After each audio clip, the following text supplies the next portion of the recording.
friends, welcome back. Today we are building another Victorian home. This is for Faith Bloom, and Faith is actually the reason why we came to Strangerville, because she has the Strangerville mystery aspiration. So with Faith, her favorite color is orange, so we went ahead and chose some different orange colors, and you'll see kind of in the background that I actually have like sort of a mood board, I guess you could say, of the colors that I'm going to use for this house. And the reason I have that is because I built the house completely and then realized that I had the porch on the opposite side from the main road, and I thought, if you were actually going into Strangerville and you were trying to solve a mystery, wouldn't you want your porch to be on the side of the road where you could like keep an eye on everybody, you could watch the library and you could watch the bar and all of that stuff. So I decided I wanted to do the house a complete flip-flop. I just took all the things that I knew I was going to want to use and put them sort of on a blank canvas wall so that I didn't have to go try to find them. So the actual house build itself and decorating the house is pretty quick, because I just took all the stuff that I had actually used to decorate, put them in my inventory, and started building from there. But yeah, I really liked the orange color. The only thing is as I was like trying to put it up on the gallery, I felt like the orange was so much compared to the orange in the background. So I found myself a couple of trees from Debug to kind of block out the orange a little bit in the background so that it made the house pop a little bit more. And I feel like on the gallery it looks pretty good.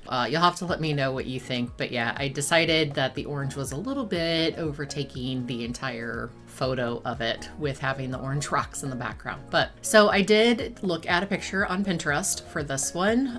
It's not exactly like it, they never are, but it did kind of give me an idea. So it does have a wraparound porch, and this porch actually goes all the way around. We do have like a little bay window on the side there, which I thought looked really cute. We also have the flower boxes. I wanted to add the flower boxes around. I thought that looked super cute. And I just did kind of more like a peachy wall, because there wasn't really a true orange wall that I actually liked. A lot of the orange walls that they have in there are like the really bright neon orange, and I didn't want to go with that. I wanted more the muted, like what the siding is actually. It would be so nice if they had that color orange in wallpaper or paint or something like that inside the game, but I was not able to find anything that I really liked. I did use the brick foundation and the brick stairs on this one, but instead we used just siding, and I was so tempted to use the siding from Cats and Dogs above in that white spot, like above that the bump out in front, but I didn't want to use multiple packs. I mean, you guys probably wouldn't have minded if I had added the Cats and Dogs, just because it has those circle siding. I don't know what you call them. They look like scales, and that would have looked super cute right there, but I decided just to go with the base game siding. That way we just had the Strangerville pack, so it would be a lot easier for folks to download. But if you download this and you're like, oh, that's a really good idea, and you have Cats and Dogs, I would highly suggest swapping that out for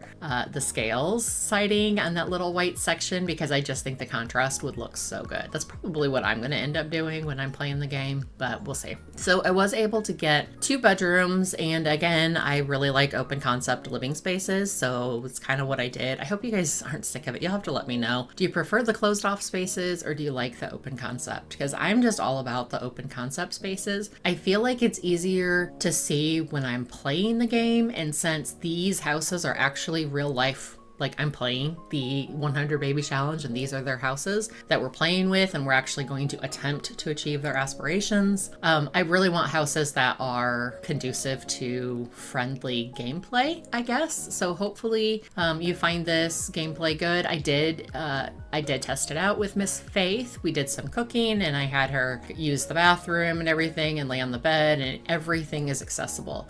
You'll see her in the screenshot. She's wearing her orange pajamas. She's so cute, and reading a book. Yeah, Miss Faith, I would say at this point of the 100 Baby, of the young adults I have so far, Faith so far is my favorite. Not that I really have favorites, but I do kind of have favorites, I guess. But I really like Faith. So I'm super excited to do the Strangerville mystery with her. I have actually never done the Strangerville mystery. And you know, when I first started creating content for this channel, I was using, and I still am, Ellie Darling. And my thought with Ellie was that her family was going to end up, I would do this type of gameplay with them where they'd have different aspirations and things. And the 100 baby challenge was actually just sort of a side thing that I thought that would be kind of fun, and it makes for good videos because it's kind of chaotic gameplay and you never really know like what's going to happen. So I tend to overthink it a lot of times when I'm playing if things are like really slow. So the 100 baby had like a definite path that you had to follow and a different timeline that you had to follow, and I felt like it kept me really moving with the gameplay and the storyline. So as I was playing it, I just thought I was just going to do the babies and be done with it. And then the more I thought about it, I was like, no, maybe I could do a little bit more with them. And then now I feel like it's starting to turn into, in my head, what I had imagined doing with the Ellie Darling legacy. Not to say that I'm not going to go back to that and do it. I've been playing with Ellie a little bit off camera. I haven't put it on camera just because there's a lot of things that I wanted to test out. I didn't really know how the horse ranch was going to go with trying to sell the nectar and stuff, but we will be posting an episode pretty soon of catching up with Ellie and seeing like how things are going with her. I will tell you, the nectar making makes a lot of money. I think what I'm going to do with Miss Faith is I'm thinking it would be logical to put her into the military career, even though I know she's kind of a girly girl.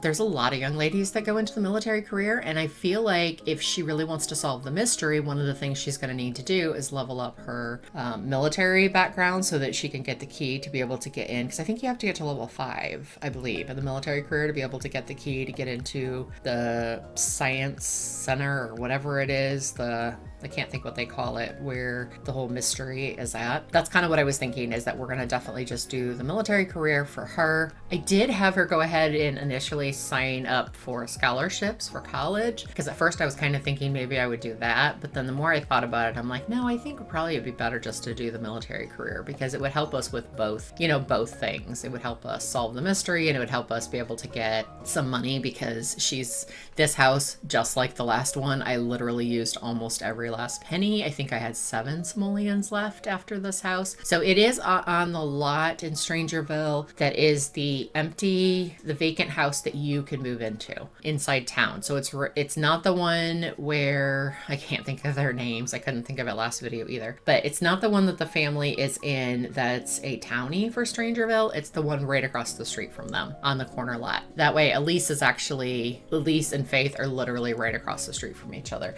And I am kind of rethinking Gabriel. I kind of want to put him back in Chestnut. What is it? Chestnut? I can't think of the name of it. But the horse ranch town with his brother Aiden. Caden's the one that lives out there. But I was kind of thinking, since he wants to do the horse aspiration and everything, maybe I would move him to one of the larger lots that are inside town by his brother, rather than have him in Strangerville, because I don't want to build another Victorian. I feel like 2 Victorians is probably all you guys can handle. But yeah, so I'm probably going to actually switch that up slightly and put him back in, I think it's Chestnut Ridge. Does that sound right? I just feel like we have a housing addition locally that's called that, so it always throws me off. But yeah, we're gonna end up moving him, I think, back to that area so we can do a horse ranch and do more of a mountain sort of style, country ranch sort of style house for him rather than a Victorian. I think that would be a good idea for him. I did, just so you know, like all the landscape on this one is also free. It's all debugged, so make sure you have your hidden edit objects, your live edit objects, and your move objects enabled before you download this. I actually did download it on accident without having those enabled, and it did fine. So it might do fine for you, but when you download it, if you notice that there's a problem, then just make sure that you put those back on and re-download it, like delete it, put those back on and re-download it. But it should be affordable for your sim, your starter sim with one single sim, because it was 18,993, I think. So you should be able to get it with your starter budget. The chairs and the table that I put outside are more just for decoration. I do not think that your sims can use them. If they can use them, it's going to be them just choosing to use them, because you cannot actually click on them and then send your sim over there. So just so you know that, I did put them there because I thought I